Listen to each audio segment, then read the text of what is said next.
Voices in my head, they counsel me, they understand, they talk to me.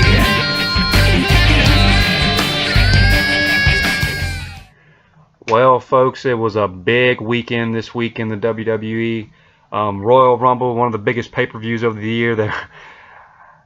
Well, it was it was an interesting pay-per-view. There was a lot of surprises because really there were no surprises. Cody, we both said before we got on here we're just going to skip all the MMA stuff. We don't really have much to talk off. There was a couple fights this past weekend, but we'll talk about that next week. This is really going to be a really pro wrestling show right here. Yeah, I think we need to touch on the Royal Rumble and what all went down this past Sunday. We haven't actually had a chance to watch SmackDown yet. It'll air tonight at 7. We're recording this as we speak at 5:43.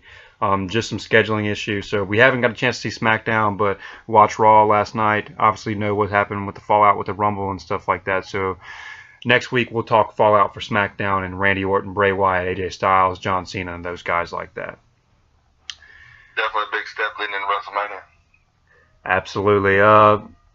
Look, man, let's just start from the beginning. Just throw out your overall feelings about how you felt this Rumble was this past Sunday. I thought this Royal Rumble was going better than many in the past have until the Royal Rumble match. And I think the Royal Rumble match was, kind of lackluster. I mean, it was okay at points. Some points were good, but, Kofi Kingston botching the post. I mean, you always look for him to do crazy things, and he liked to kill himself on the ring post. And then just a couple more little knickknacks thrown in. I know we're going to touch on Goldberg, Brock Lesnar, and things like that. Braun Strowman looking like a monster and then getting eliminated clean. I mean, that was kind of off-the-wall thing there to me. But overall, the card, I'm not going to judge it just by the Rumble match itself. The card was excellent, I thought. I agree, man. And I agree with really 100% with what you said, that up to the Rumble, it was a fantastic card. You had really two awesome world title matches, a great women's match between Charlotte and Sasha Banks. Neville and Rich Swann put on a pretty good match for the Cruiserweight title. The Rumble itself, I liked some stuff in there. I didn't like some stuff, but I've always been the type who I kind of let the road to WrestleMania play out before I judge how they booked exactly the Royal Rumble. A lot of people had very huge backlash when Batista won the Royal Rumble in 2014. I was one of them. This was Daniel Bryan's moment to shine. But that storyline played out perfect on the road to WrestleMania because it was just another obstacle for the Authority, Triple H, and Stephanie McMahon to put in Daniel Bryan's way before he ultimately still captured that championship at WrestleMania in New Orleans. Yeah, and what a WrestleMania that was. It turned out to be one of the best ones of all time. Absolutely. And even the year after that, when Roman Reigns won it in 2015, they booed the guy out of the building. The Rock couldn't even save him. Even that, I wasn't really happy with that, but him and Brock Lesnar put on a fantastic match, so I couldn't complain at the end of the day once everything had played out. I was happy then. I mean, I was behind Roman Reigns at that time. I really wanted him to move up, do good things as he did. He's not over with the majority of the crowd now, and I'm not going to lie to you, they kind of lost me after this Sunday. Well, we're going to get into all that, but let's just tease it before we get into the main course later on down. Let's start with the pre-show. I'll be perfectly honest with you, Cody. I missed all of the pre-show. I had a meeting and didn't get to see the 3 matches on the pre-show. Obviously, I read up on them. When did you start watching? Did you watch the pre-show, or did you watch from when the pay-per-view actually came on? I watched Anderson and Gallows beat Sheamus and Cesaro. All right, touch on that one real quick. That was the second match on the pre-show. Yeah, they put on a hell of a show, which I knew they would because all 4 of those guys are great wrestlers. And referee, I want to say, got brogue kicked. And Sheamus got caught with what's their finishing name? Magic Killer? The club? Magic Killer. Yeah, the Magic Killer. Yeah. Pretty devastating looking finisher. What's that? You broke up. It's a pretty devastating looking finisher, the Magic Killer, that the Allers and Anderson have. Definitely. And they hit Sheamus with the Magic Killer. Cesaro comes up, knocks Gallows out of the ring. Anderson rolls him up, grabs the tights. They went back down to 1 ref. referee after the other referee got broke kicked. So he wraps him up 1, 2, 3. They played on a handful of tights. They played on the gimmick. They still got it out while cheating to win. They did, and that referee took a hell of a broke kick. Oh, Sheamus's bro cook looks so good, man. Man, it like he kicked that referee's head off. And Sheamus's bro kick, I would argue, looks just as good as Shawn Michaels' super kick any day of the week. As devastating Absolutely. as it looks, I don't really have much to say on this one because again I missed it. I know you're happy that at Gallows and Anderson they finally put the tag titles on these guys. That you expressed that in this past week's podcast. Yeah, I think it was well overdue. I think those guys are too good of workers and have been around the block too many times not to have some gold on. Yeah, to me, and again I didn't see it, but to me it kind of felt like it could have been a much bigger moment had they booked these guys better since they first came in, because the booking on these guys has been poor. But hopefully, this will be a sort of turnaround for these guys. I loved what they've done with Sheamus and Cesaro. I think they're both awesome, and they could really be. Cesaro for sure in my opinion, has a singles star just waiting for him. Definitely. He is a sleeper for sure. Yeah, but I'm glad that Gallows and Anderson got the win. I just wasn't expecting it. It kind of surprised me. It took me off guard a little bit, considering how they booked them in the past. I wish they would have pulled the Cesaro deal with getting drafted to so low, rather, like he did. Yeah. I wish they would have kept on with that angle. That would have been good. Really, he was being underutilized. Right, and he I don't want to say he's being underutilized because they really have set him and Sheamus up as the #1 tag team on Raw since New Day has kind of had their time with the titles. However, as far as a singles wrestler. Yeah, no, as a singles wrestler, I thought he should have been drafted to SmackDown where he could have shined a little bit because he's a main event player over on SmackDown. SmackDown is a little, I'm not downgrading SmackDown. In fact, I think they've been the better show since the brand split, but there's a little less competition over on SmackDown right now. You have Cena. Young blood. You got a lot of young blood. You got Cena, Styles, Ambrose every now and then in the main event, basically. Randy and Bray are there too, I guess. And the rest of them are all mid-card. Cesaro's a guy who I think could ascend to the main event easier on SmackDown than he can on Raw. Well, yeah, you got more young blood on Raw. You got Reigns and Rollins and, that whole crew. Yeah. And those guys are always going to be in the main event picture for years to come. Absolutely. Did you see the other two matches? The first one was Becky Lynch, Nikki Bella, Naomi versus Alexa Bliss, Mickie James, and Natalya. And then, I did not. Okay. And then the next one was Nia Jax. She beat Sasha Banks. I figured that was happening. I didn't catch that either. Okay, well... I really forgot about the pre-show coming on so early because of the Rumble match being an hour long. They started it earlier than most events, and I forgot all about it. By the time I cut it on, it was just now on the Tag Team Championship match. Yeah, I don't really think they need that long of a pre-show that they do. No. But it's just for fans in attendance, Right, it's their not network. Spending much for a ticket. But all in all, what time did the pre-show come on at 5 or 5:30? It would have had to have been earlier than that. 5? Maybe 4:30. 4:30. So by the time this ends, which is about 10 o'clock, you've had almost 6 hours of totally wrestling. Yeah, the Rumble match by itself, I think it was an hour and a half. Had the time right here, an hour and 2 minutes. Yeah. Not quite that long, but yeah, it's always long.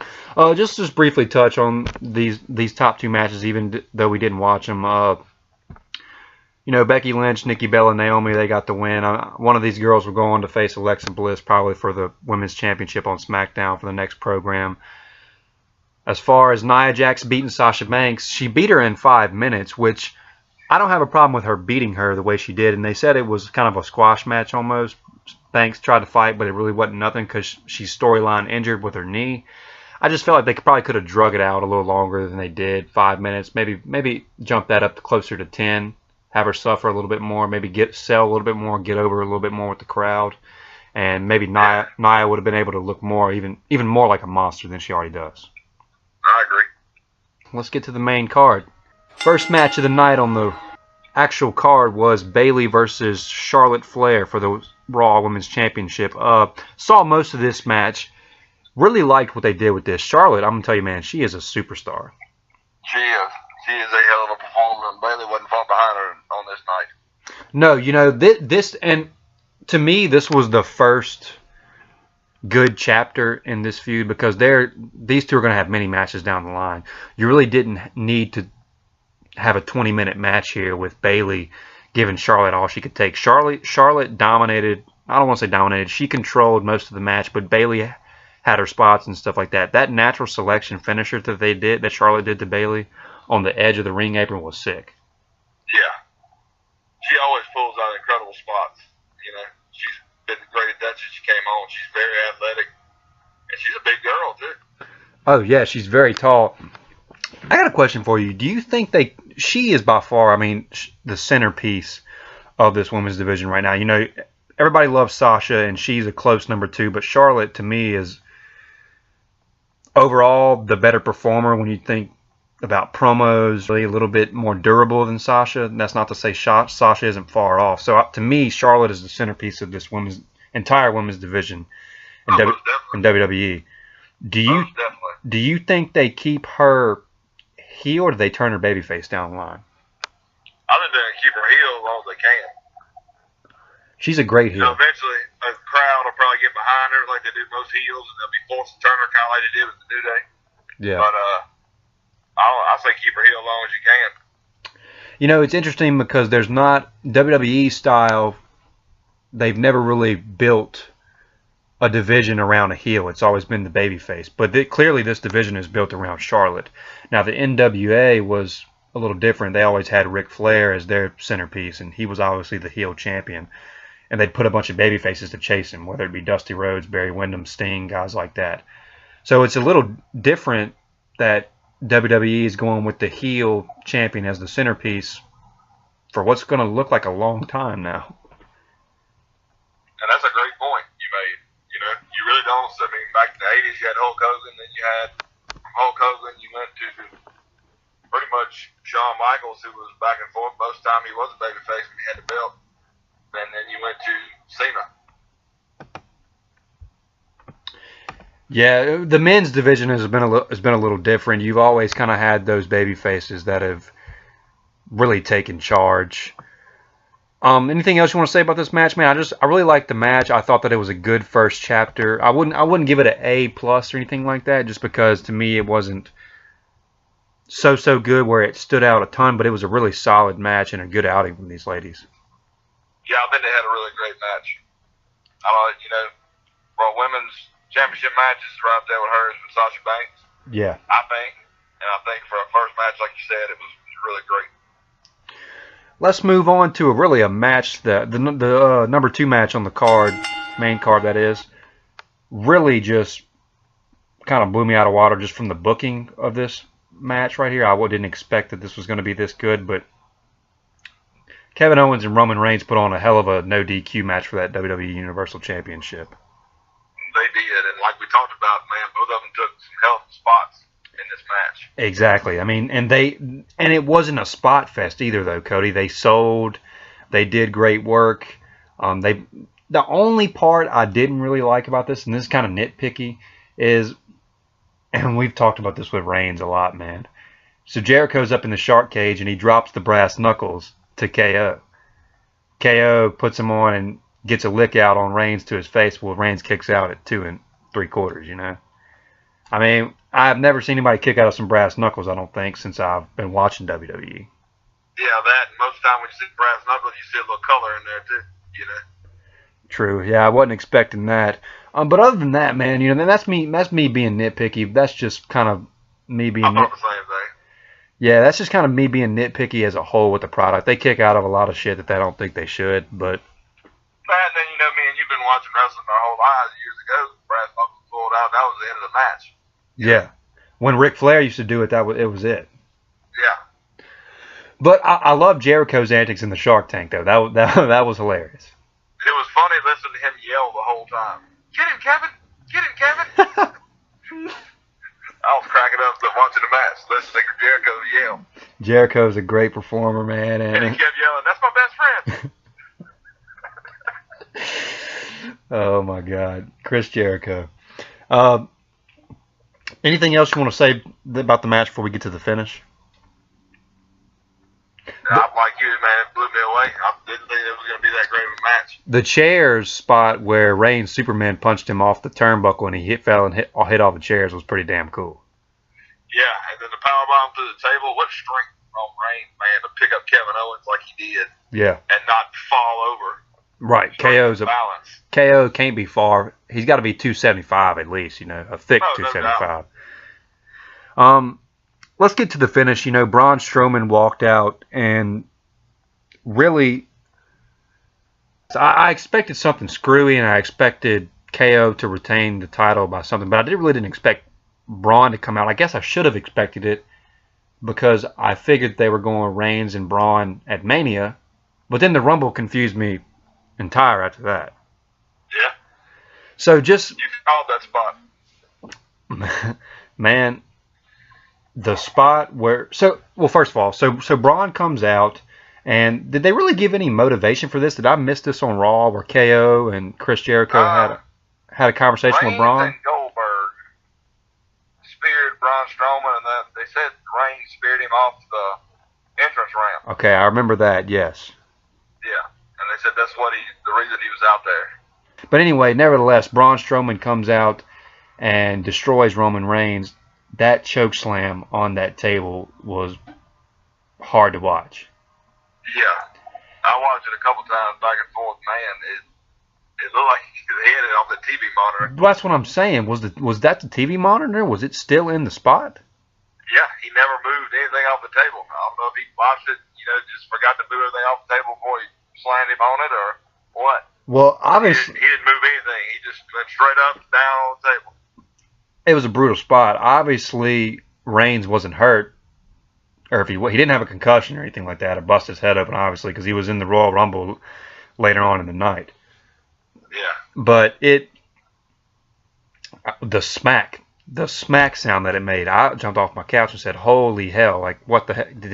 Braun, you didn't pull... In fact, I sent you a text message and I said, Reigns when he walks to the back, Braun, you big stupid son of a bitch, you should have pulled that TV monitor out. Yeah. It looked like it broke him in half. It did, man. And then, of course, they roll him in there. KO gets the win. They go on about their business. But I immediately thought after this, I said, well, they're going Braun and Reigns at WrestleMania. But waters were muddied a little bit in that Rumble match, which we're going to get to. So before we move on to the Cruiserweight Championship, anything else you want to say about this match? I was really impressed. I didn't think the booking before this match didn't warrant this good of a match. I was very impressed with both guys. I say great job by both Reigns and Owens, and even Jericho selling all the spots he did, and yelling and screaming from the cage the whole time. To me, this was my match of the night. It was your match of the night? Most definitely. Okay, well, I'll get to mine a little later. I thought it was an A grade of a match, though. Let's move on. Neville versus Rich Swann for the Cruiserweight Championship. A couple things I want to hit on here. Neville has really stepped into this heel role and embraced it. Most definitely. He's been great in it. He has kind of found a resurgence from just the typical generic high flyer who didn't really get a chance to showcase his personality since he's moved onto the main roster. I'm loving heel Neville. Also, notice this. He's not flying around as much as he used to, and I like that. He's a heel. He's not supposed to wow the crowd with all these epic moves, and in fact, he didn't even use the red arrow the other night. Yeah, he gains a submission. I'm not fond of that. I mean, I love watching him do that red arrow. That submission looked brutal, though. Yeah, it is. And, I'm a big fan of Rich Swann, too, and as are you. We've talked about this, but I just think that this is kind of similar to the women's division where Neville can be by far the centerpiece of this division for years to come if they keep him in that division. And he needs to be. Oh, absolutely. And as far as heel, face, whatever, like, he's a guy, cruiserweights are guys who fly around. A lot of them are baby faces, so leave him as the champion for a while and just feed him baby faces back and forth. But definitely I'll look for a rematch with Rich Swann because I'm a big fan of his. I think so, too. And I like to see him face Brian Kendrick and just beat the snot out of him. That'd be great. Cody's not a fan of Brian Kendrick. I don't know why. Not at all. Anything else you want to say before we move on to what was my match of the night? I think they put the belt on the right one in the Cruiserweight Championship match. I think they finally kind of getting a little momentum with the Cruiserweight division. You know, really, thus far, Rich Swann and Neville were the only guys to really get to showcase any of their personality in this division. And now they've got the belt on a guy who's got tons of personality. So I look forward to a lot of the matches this guy's going to have with people, whether it be a rematch with Rich Swann or TJ Perkins down the line. Or I think Cedric Alexander is a great performer. I would love to see him and Neville square off. And then I'm looking for him to bring Kalisto back to Raw and for the Cruiserweight division. They need to. I mean, he's kind of floating over there with Dolph Ziggler, but now I think they're going more on Apollo Crews with Dolph Ziggler. So maybe what they're doing, bring Kalisto over there to challenge Neville. Well, Kalisto is naturally kind of draws comparisons to Rey Mysterio, obviously. Now, not going to say he's going to be as good as him or anything else like that because Rey was awesome. But I think he definitely could be. As far as the high-flying moves and stuff like that, yeah, but to me, the mask gimmick has been devalued a little bit over the years since Ray's gone because they brought in a couple guys who have had like Sin Cara. You know, I never really got behind him or anything, nor did the company. But let's move on to what was the co-main event, as we would say in UFC terms. It was the match for the most prestigious title in WWE history. It was John Cena versus AJ Styles for the WWE Championship. Really, where do I begin, man? Because this was my match of the night. These two guys blew it out of the water. Once again, I thought it was a perfect trilogy match. They've had two previous other matches. One at Money in the Bank, two at SummerSlam this past year. Both were great matches, but to me, they blew it out of the water again. Because I was kind of concerned if they could top that SummerSlam match. Man, they threw the kitchen sink at each other, and finally Cena had enough to tie Ric Flair's record at 16-time champion. Yeah, and that was a storyline that I felt was kind of underutilized in this whole movement going forward. There wasn't a whole lot of talk on SmackDown in the month or so before the Rumble about Cena actually tying the record. It was more of just him and AJ Styles, the path that their careers went on, and now they're meeting up for a third time. So, you're right, it was underutilized, but you got to look at it, too. They had one of the best build-ups coming into the Rumble. You know, they both sold that match. Oh, no, yeah, I love the build-up, and we talked about their promo on SmackDown on last week's podcast. It was awesome. And I agree, they could have took that angle with the tying Ric Flair's record, but I guess they really didn't need to sell this match. No, and let's face it, the angle where they do with Cena eventually, where it's will he break the record, is always what is going to draw more, you know? Yeah, of course. But anyway, just another fantastic outing from Styles. He's, to me, the best wrestler in the world at right now, as we speak. Look, Cena, he's had his doubters over the years. I really don't hear him talking anymore. His in-ring work these days is top notch. There may still be people who chant "Let's go Cena" or "Cena sucks," but everybody respects this guy. I like the more serious Cena like we've seen lately. Well, I can get behind a Cena like that. Well, let's talk about that. Watching that match, I was like, is he fixing to turn heel? Because his facial expressions, he was getting really frustrated when Styles was kicking out of all that stuff. Yeah, he was. And I didn't expect Styles to kick out of that AA from the top rope. No, and did you not like they did do a lot of kickouts and finishers for this match? I don't like that, just because, we've talked about before, we're both old school wrestling fans, and I watched Hulk Hogan put a leg drop on many people and then not get up. I mean, that's the kind of deal that I like. I like the finisher to be the finisher. Yeah. Not to hit it 7-8 times. I kind of said to myself, oh, man, they are kicking out of a lot of finishers and stuff like that. The one thing, however, that I will say and defend these guys is that, for one, that's kind of where the business is going these days, Number two is, so if you think back to their last two matches, their first match at Money in the Bank, they didn't hit each other's finisher on them really at all. It was kind of they kind of told the story about, well, whoever hits their finisher first might win this match, and Cena would lift Styles on his shoulders for the AA, and then he would just elbow him, and get off, or he would try for the Styles Clash and Cena would counter with a Hurricane Rana or something like that. Then for SummerSlam, they brought out the big guns. I think Styles probably kicked out of 2 AAs. Cena kicked out of a Styles Clash. Obviously, the phenomenal forearm got him at the end. So for a trilogy match like we saw with this one, I kind of give these guys a pass for kicking out of a lot of finishers, because I do feel like this will be the last time these guys face off in a singles match for a good while. So I don't have a problem with them. I don't have a problem with them kicking out of more finishers and stuff like that. I just don't like it on an everyday basis. How about that somersault powerbomb Cena did?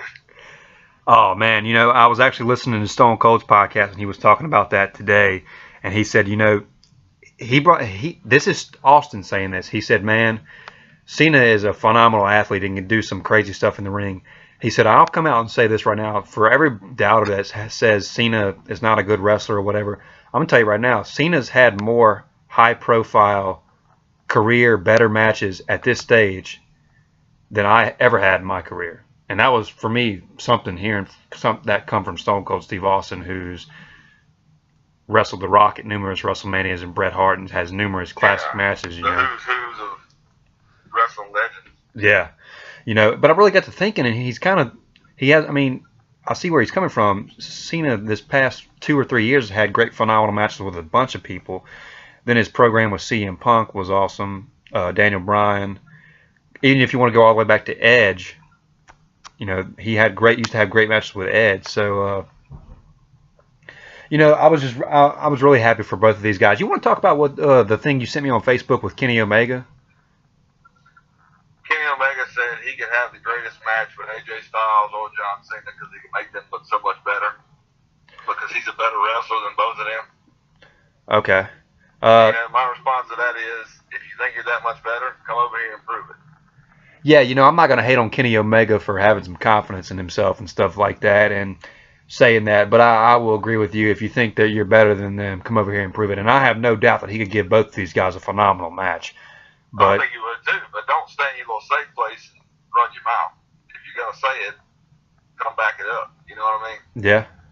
No, he knows AJ Styles. Him and AJ Styles were in the Bullet Club together, so he knows all about AJ Styles.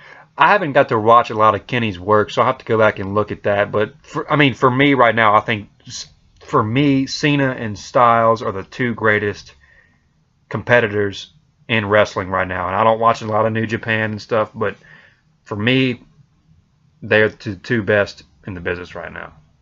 I can tell you from watching what I've watched of him, he's right up there with him. Kenny? He's over here on this level, and to me, that will make him that much even more better because he'd be with better talent. Yeah. Not to take away from New Japan, because they do have a ton of talent, but there's only one place like the WWE. Yeah, I think he still wants to be the big fish in a small pond, One thing I want to know before we move on to the Royal Rumble match, I kind of forgot to mention this. In the previous match, did you see when Kevin Owens hit the stunner on Roman Reigns? I did. Did you see what Austin tweeted out to him? Yeah, so put some stink on it, son. Yeah, put some stink on it, kid. I listened to his podcast today, and he said he was really just ribbing KO. He said, man, he forgot the damn gut kick, though. Yeah, he just went right to the stunner. Just a cool, funny moment or whatever. And of course, Austin's hilarious, so put some stink on it next time, kid. Well, you ready to talk about the Rumble? Where the hell do we begin? Let's go into it. Let's just start off first. You got your first two entrants coming out. Hold up, before we do that. So, your pick was Chris Jericho. Mine was The Undertaker. Yeah. Okay. After watching the WWE Championship, after watching both championship matches, Kevin Owens and Roman Reigns, and then John Cena and AJ Styles, were you sticking with your pick going into? You still thought Chris Jericho was going to win? I did, because the rumors that I've read were Chris Jericho and Kevin Owens at WrestleMania, so I was still going with that, and I was thinking Jericho would win and face Owens at WrestleMania. But then when John Cena won, I figured John Cena was going to win. It kind of got a little foggy, and I started thinking about what you were talking about. So, I kind kind of started leaning towards maybe they're going to let Taker win it. Obviously, that didn't happen. Randy Orton went on and won the bout. Let's just start off from the beginning. They have first two entrants, Big Cass and Chris Jericho. Jericho, your boy, actually lasted a full hour, 6 minutes and 13 seconds. Iron Man, Chris Jericho. He did spend a lot of it outside on the ring. He kept crawling under the ring. Jericho would get hit, and then he'd crawl under the ring. I think he caught a cramp at one point, too. Did you see that? Yeah, I thought he hurt his knee. Something like that. I think he caught a cramp, man. And I can tell you from experience, catching a cramp in your damn calf is one of the worst damn pains I've ever felt in my life. So if he had to sit out a couple more minutes, that's fine with me, because Jericho's hilarious, and he was doing some funny stuff in that Rumble match. One of the first spots I want to talk about is the thing with the umbrella with Jack Gallagher. There wasn't a lot of comedy in the Royal Rumble match, but that was one of them that I thought was pretty funny. Yeah, that was great. So Jack Gallagher is one of the cruiserweights, and he comes in there, and he's kind of got a... What's his umbrella's name? Oh, man, I forgot. They kept saying it the other day. It's a little catchy name, but I forgot. His gimmick is he's kind of an Englishman, nobleman, and he comes out there and he's funny, though. English gentleman. Yeah, English gentleman, and he has that umbrella, and he goes around there and he starts whacking everybody with that umbrella, and he sticks it between Jericho's legs and hits him in the balls with it and pops it open and spins it around. Just kind of a cool comedy spot. After that, I was laugh out loud funny, but actually Gallagher was the first guy eliminated from the Rumble. Big Mark Henry came in and threw him over. With umbrella in hand. So Gallagher entered with the umbrella, went out with the umbrella. Let's talk about Braun Strowman coming in at number 7. Thought he had probably the strongest showing in this match out of anybody. He got a total of 7 eliminations. Man, that elimination where he picked Kalisto up and threw him out, that was a rough landing for Kalisto. Yeah, that was violent. So Strowman throwing everybody around, but let's talk about Strowman for a second. I think they booked him well in the Rumble, but they missed some opportunities with this guy too. I think so too. You know, I don't think you make him look as strong as you did, and then have him eliminated clean. That's what bothered me about this. And I was sitting there thinking to myself, you know, what the hell are you doing? You're going to make him dominate in here and eliminate ones like Mark Henry and the Big Show. And then all of a sudden, Baron Corbin's going to eliminate him clean. Yeah. You know, at least have 3 or 4 guys get on him and eliminate him like they used to do the Big Show. You know what I mean? Or what I would have done was instead of have Reigns in the damn Rumble match, have him run out there and eliminate him, throw him over the top. Distract him and let somebody throw him over the top and let him fight to the back. You know, but it would have been a whole lot more than what they did. As we know, they had different plans for Reigns, and we'll get to him down here in a few minutes. I really wanted to see him mix it up for just a second with either Lesnar, Goldberg, or Taker, though. I mean, just a fan in me, just to see what it looked like. And I think it would have made a lot more sense, even if they didn't do the thing with Reigns, if one of those guys would have eliminated him.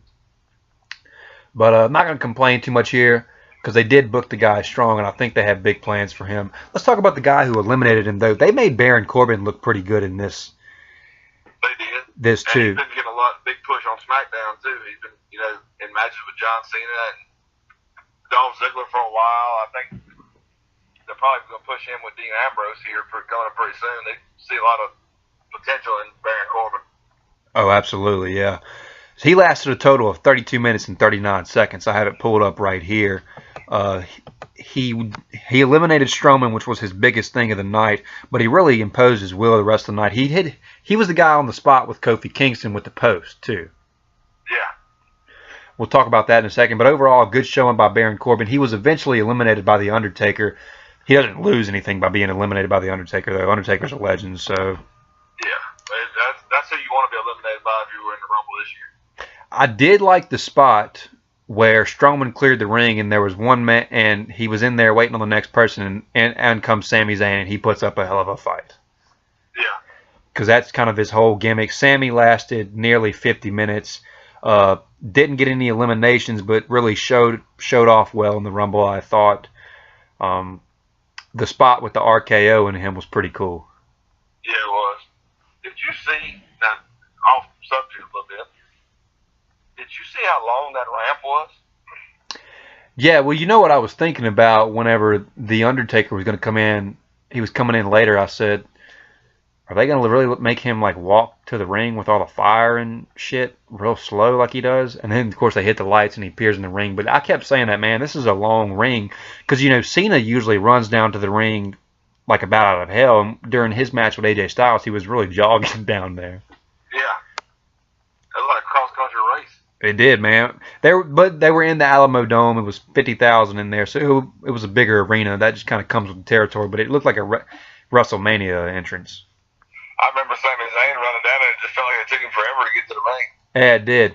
Kind of took away a little. It's definitely not as short of a walk as it would be in the Garden or in the Smoothie King Center or something like that.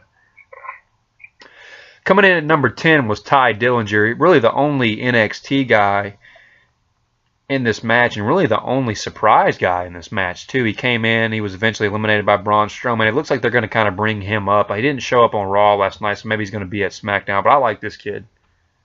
Yeah, he's got a lot of potential. You can see him, and he did a really good job in the Rumble. He's over with the crowd big. Most definitely. And then here comes the spot with James Ellsworth. On last week's podcast, I proposed that Goldberg's in the ring. He clears the ring, gets 4 or 5 eliminations, and he's waiting for somebody, and you're expecting Brock Lesnar's music, but out comes James Ellsworth. He spears the hell out of him and throws him over. Well, instead, it was the same situation except with Braun Strowman. And Ellsworth... And Dean Ambrose faking the entering the ring and letting Ellsworth get in there and get... That was another funny spot. That was a bad... Oh, yeah. He took a hell of a lump when he hit the ground. Oh, man. Braun threw him out hard, too. But, yeah, a little more comedy with Ellsworth. So then, of course, out comes Ambrose. Out comes Baron Corbin. Kofi Kingston. We talked about him with the spot with the post. That looked like it hurt. Yeah, I don't know what he was supposed to do on that spot, but I don't think it was what he did. I couldn't tell if it was a botch or what. I definitely don't think did he hit his chin or his chest or something, but it didn't look like his chest. It didn't look like it felt good, but It sounded like Baron Corbin was telling him no while he was doing it. Like, don't do it. Yeah, it's like he was yelling at him, no, don't do it. And then I might have to go back and rewatch it, but and then it's like he slipped. Yeah. Interesting spot. Kingston always does these cool little spots, so I don't know what happened with that, but he's obviously all right. I don't think he got hurt or anything. Probably just knocked the wind out of him for a second, but got to be more careful, guys. Yeah, he continued on after that. Sure did. Too. Yeah. Lasted 16 minutes and 13 seconds. Out comes The Miz, eventually eliminated by The Undertaker. Sheamus, Big E, Rusev, Cesaro, Xavier Woods. The ring was really starting to fill up at this point. Yeah, Cesaro eliminating the whole New Day. That was a pretty good spot. Yeah, with him coming out there and swinging everybody too was pretty funny. Yeah, pretty cool. He could pick Big E up. Oh no, man! When he had swung everybody in the ring, he had to have been tired. Oh yeah. Out at number 21 comes Bray Wyatt, and he ended up lasting to the bottom 3. Of course, then Apollo Crews. Now at number 23, Randy Orton comes in. He would eventually win the thing. Dolph Ziggler. Luke Harper comes in at number 25. Let's talk about Luke Harper real quick and his interactions with Bray and Randy. Seemed like he turned his back on the Wyatt family. Yeah, and I'm interested to see what happens on SmackDown. Yeah, we'll have to be on the lookout for that tonight.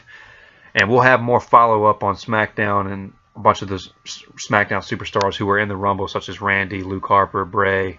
Luke Harper is another one that could be a hell of a singles competitor. Well, are they going to turn him babyface, it looks like? I wouldn't. I'd make him like you've talked numerous times, like a Bruiser Brody. Because he looks like him already. He does. Use your crazy lunatic acting, he's already got that down. And use his great athleticism that he has and shoot him up to the moon. That's where he needs to be. He's great. I watched him live several times. The crowd popped big whenever he came in there and started, and I think he super kicked Bray. Yeah. And it was almost fixing to hit the Sister Abigail before Randy Orton. Yeah. Stepped in. Orton gave him the RKO, and he was eventually thrown out by Goldberg. Coming in at number 26 was the Beast Incarnate, Brock Lesnar. He was only in the match for 4 minutes and 30 seconds. He got 3 eliminations. He kind of took everybody to Suplex City, kind of got everybody down. Then at number 27 comes Enzo Amore, and he only lasted 18 seconds. He wasn't going to last long against Brock Lesnar. But he came out and he talked his trash and he got his stuff in. So I like old Enzo. Oh yeah, Enzo and Cass are a good team. So then at number 28 comes Goldberg, and it's Goldberg, Lesnar, and they're getting ready to square off. Everybody else is down because Lesnar's done beat the hell out of everybody. Goldberg runs in, Lesnar goes for a clothesline, Goldberg ducks it, comes back with a spear. Lesnar goes down, stands up, Goldberg clotheslines him out of the ring. I wasn't expecting it to happen exactly like that. I wasn't either. And I wasn't expecting them to come in so close together either. I figured one of them would be in the match a lot longer than the other one. So you get to see more star power from your legends that you did have in there. Well, that was kind of a complaint, was that the 3 guys who really the Rumble match was built around, Lesnar, Goldberg, and Undertaker, they all had them come out within 4 spots of each other. I mean, 26, 28, and 29. Exactly. But I texted you this afterwards. I actually liked the way that Goldberg eliminated Lesnar, because all it's going to do is it's going to put more doubt in Lesnar's mind that, wow, man, can I beat this guy? Yeah, he got my number. Goldberg has his number. And then, of course, last night on Raw, Lesnar comes out, and they officially lay down the challenge for WrestleMania. Goldberg versus Lesnar, of course, but Goldberg's going to respond on next week's Raw. We've known for a while this is going to be a big match at WrestleMania, so going to look forward to that one. Most definitely. So Goldberg comes in, and then he gets 3 eliminations, and one including Brock. He does his thing. Lights go out. Undertaker comes out. He's in the ring, and then I really thought they missed the boat here. Goldberg and Undertaker are probably never going to wrestle each other, and they never have wrestled each other. So I wanted them to see them trade some punches and throw down, and they did that for all of 5 seconds, and then Goldberg speared him, and then Goldberg went to go eliminate somebody else, and Undertaker eliminated him. I didn't really like that part of the Rumble. I didn't either. That goes along with them coming in so late in the match all at the same time. Yeah. You know, it probably would have been a bad spot if you'd have seen one of them wrestle in the Rumble match for longer than however long they did, you know. Well, and let's talk about Undertaker now. He to me, he's 52 years old. I don't think you could put Taker, Goldberg, Lesnar, none of these guys. You're not having them come in at number 1 just because they don't have the cardio. But I mean, at least let them go in there and mix it up with some of the new talents you have that they're probably, like you said, they're never going to touch. Right. Besides in the Rumble. Yeah. But you want to take the lead on Undertaker right here? He looked like one of them cross dressers on Bourbon Street. All the makeup and the eyeliner, and he just looked terrible. The hair. You know, and we talked about this. I love Taker, man. His hairline, I think it was really just his hair, man. He had all the makeup and stuff on, but that's kind of been his gimmick. But the hair is clearly receding, and you can tell that. I didn't like him when he had the complete shaved head, but I'd rather him just go back down to the shorter hair. So, I don't know. I mean, you get 52 years old, you ain't worried about what you look like anymore anyway, so. No. As long as he gets out there and gets the job done, they don't care what it looks like. So Undertaker comes out there and he cleans house. He's punched people in the face, giving them choke slams back to back. He eliminates 4 people. This is, I mean, I really thought after he eliminated Goldberg, I said, well, he's gonna win. They're going with Cena Undertaker. That was not to be. They're counting down number 30. I fully expected this to be Samoa Joe. I did too. They hadn't. Or Finn Balor. I wasn't sure which one it was going to be. Right, Samoa Joe or Finn Balor. They hadn't had any surprises in the Rumble, which is always a big selling point of the Rumble, is that there's a ton of surprises. Hadn't had any surprises in the Rumble up to this point, other than Ty Dillinger coming in at number 10. That really wasn't a surprise. But they hit that music and out walks Roman Reigns. And the crowd reaction is just like, are you kidding me? And Cody, I didn't really get it, because normally if you challenge for a belt at Royal Rumble, that's kind of the caveat. You challenge for the belt, but you're not actually in the Rumble match. Yeah, I didn't get it either. And I've been a fan of Roman Reigns up to this point, and they really lost me letting him get in the Royal Rumble at number 30. What do you think about him eliminating Undertaker? Do you like? I mean, that's what they seem they're going to do at WrestleMania. It's going to be Reigns and Undertaker. I think they are going to have to put him in hiding if he beats Undertaker at WrestleMania. I think this is the stupidest idea you can do, unless you turn him heel before WrestleMania. That's the only way you solve this. If you leave him as a babyface and let him beat the Undertaker at WrestleMania, you might as well just go ahead and end his career because it's done. Well, they're what they're doing is they look like they might be booking themselves into a corner where they don't have any other choice than to do that. And let's put this topic on pause for just a second because I do want to talk about this towards the end of the podcast. We've been going for 49 minutes now. So Randy Orton wins the Rumble. It gets down to two men, Randy Orton and Roman Reigns. And it was down to three men, Randy Orton, Bray Wyatt, and Roman Reigns. And I'm sitting there and I'm like, are they really going to let this guy win the Rumble again? Because the crowd is going to shit on him totally. They did the swerve. Reigns eliminated Wyatt, but then Orton gave him the RKO and eliminated him. So Orton wins the Rumble. You told me yesterday, you said, I don't have any problem with that because Randy Orton's my favorite wrestler. But you just don't understand where they're going at it with this. I don't get it. Unless you take the belt off of Cena that you just gave him and give it to Bray Wyatt. Because Randy Orton, like we said yesterday when we were talking, they've wrestled each other 500 times. Yeah, it's not a WrestleMania main event at this point. Yeah. So You've seen it on Raw 1,000 times. I mean, why would you want to see it at WrestleMania? What could they possibly do any different? They couldn't. I don't think they could do anything different. Well, let's see what happens on SmackDown tonight. But I do think usually the WrestleMania picture, usually the WrestleMania picture gets a lot more clear after the Rumble's over. To me, it got a lot more muddier. I really don't know what the hell they're going to do because Reigns comes in, he eliminates Undertaker. They have their big stare down. But Reigns also has unfinished business with Braun Strowman. Goldberg. Yeah, I guess you give one of them to him in Fastlane and the other one to him in WrestleMania. I don't know. I don't get it. Goldberg is scheduled to wrestle at Fastlane, but there was no sign to who his opponent's going to be. Orton, we assume, is probably going to face Bray Wyatt for the title. Orton's guaranteed a title match, but you got to get the title on Bray. That's what we just talked about. Yeah. And then where do Kevin Owens and Chris Jericho go from here? Yeah. If you're going to set them up at WrestleMania, what do you do? I don't know. Let's talk about this possible Undertaker and Roman Reigns match. Look, I don't really have a problem with the match itself because I am a fan of Roman Reigns. I'm not going to say I don't want to see it. I'm not going to complain because it is an interesting dynamic. However, as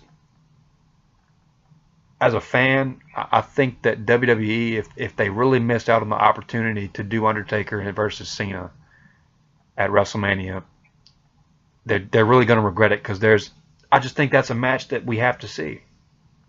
I think so too. I mean, it's like Hulk Hogan and The Rock. You have a chance to do that over again, and you skip out on it. I don't get it.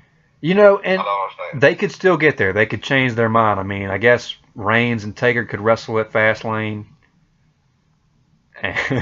and Cena could lose the belt on the Elimination Chamber, and then he challenges Undertaker. I don't know, but I really think that they're missing the boat. Maybe I laid it out so perfectly, or what I thought would have been perfectly in my mind, with Taker winning the Rumble, challenging for the belt. But maybe that's just not the way they're going, man. From people's reactions, everybody's kind of puzzled right now. You know, everybody doesn't get what they're doing because the directions are so crazy. I mean, I don't see where you go. It's not. I guess they're going to make the path known here soon, but I mean, I don't get it. It's not really frustration. I don't think it's just like you said. It's puzzlement. Where do they go? So, man, you got anything else you want to throw out before we wrap this up? Anything about the Rumble match or anything? Chris Jericho, I think it needs to be said, we forgot to mention this. He has now the total record for the total time spent in Rumble matches, surpassed Triple H. Yeah, it was over. It has to be close to 5 hours now. Yeah. Yeah, the record was like 4 hours and 6 minutes, which Triple H had. Let's talk about Raw last night, man, real quick before we sign off. Did you watch? I did not. Okay, did you talk? Did you see the? Did you at least catch up on what happened in the last segment with Rollins and Triple H? Yeah, I read up on it, watched the video on the Bleacher Report this morning. So Triple H comes out there, he cuts this scathing promo on Rollins.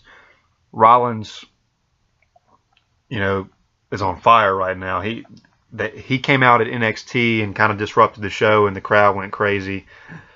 Crowd was hot last night. They're about to throw down in the ring, and out comes Samoa Joe and attacks Rollins.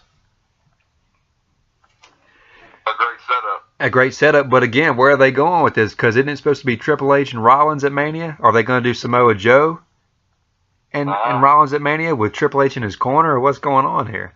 Maybe a handicap match or a match where Seth Rollins gets to pick a tag team partner to go against Triple H and Samoa Joe. Reforming some Shield? I'm thinking maybe Finn Balor. Maybe so. The water's just got muddier once again. You never know. But I'll tell you what, I'm glad to see Samoa Joe on the main roster, though. Me too. Well deserved. He should have been there a long time ago. And I'm glad to see Triple H back, too, because he cut a great promo last night, and, of course, he's a legend. Yeah.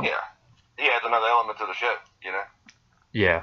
You know, I think we're going to close it out here pretty soon. We've been going at it for almost an hour now. There was, again, we couldn't talk about everything. There were some other things we want to talk about this weekend. NXT was a pretty good show. UFC on Fox, Donald Cerrone lost. We'll touch on all that next week.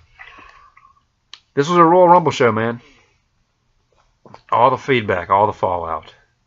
Yeah, and it could have been better, but overall, like I said, it was a pretty good card. I can't complain. Real quick before we sign off, who you got for the Super Bowl? It's Patriots and Falcons this Sunday. Dirty Birds, man. I'm never riding with the Patriots. If you pull for the Patriots, that's like pulling for Alabama. Well, you say that, but you know you're a Saints fan, and that's their biggest rival, really, is Atlanta. Yeah, but I don't care about that. NFC in the same conference. Yeah, I like the Saints, but to me that rivalry is not LSU Alabama. I'm going to root for Atlanta, but I'm a Tom Brady fan too. So they have more LSU players too. Yeah, the Patriots too. No.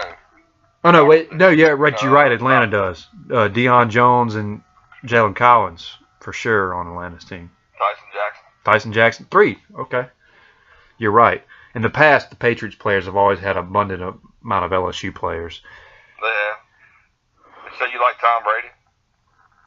Yeah, man. I can't take anything away from the guy. I don't like him as much as I like Peyton Manning or Brett Favre or Drew Brees, but I like him. I can't take anything away from him at this point.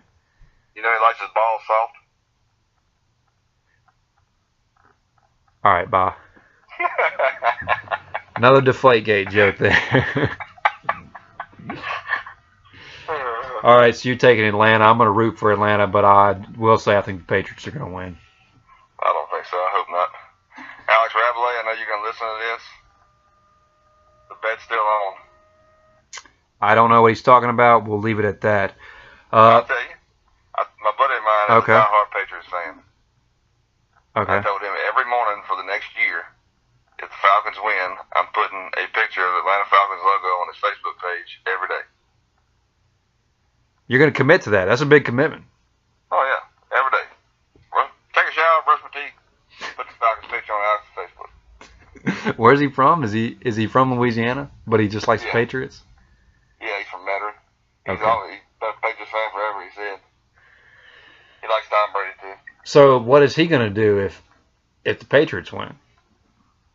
He said he's going to put a picture of Tom Brady on my Facebook page every day, but I don't think he won't remember to do that all the time. So you're going to remember to do it. Forget.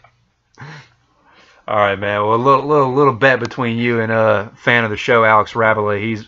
He's been a guy who's followed us pretty steady. Let's say this real quick. We are not on SoundCloud anymore. We're going back exclusively to YouTube. The reason being is SoundCloud has been good so far. I really like, myself and Cody really like the idea that you can listen to your phone and you can close it just like you would a normal podcast, and you're still listening to it. YouTube, you have to have the phone out open the whole time. With that being said, SoundCloud was starting to do some stuff that I didn't really agree with. They were going to charge us more money. They were actually going to charge us money to download, put this stuff up there. And I just didn't agree with that. I don't want, for one, I don't want listeners out there to have to pay money to get on this thing and listen to it. It's free. So you can go on YouTube and listen to it. There won't be any back and forth video until me and Cody actually sit down and do this in person, but we're going to try our best to make the show as good as we can and make it work as good as we can on YouTube. Also, I think more people are going to listen to it on YouTube. It's a better known platform. Yeah, more accessible to everybody, and most everybody has YouTube already. That's right. With that being said, you can still like our page, follow the page, There's the Bell with Max Hawkins and Cody Butler on Facebook. We're still on Twitter at There's the Bell 17. I'm on Twitter at Max Hawkins TTV. Cody, did you remember your Twitter handle this time? At Cody Butler 5122. There you go. All right, till next week. See you guys later. Y'all have a good one.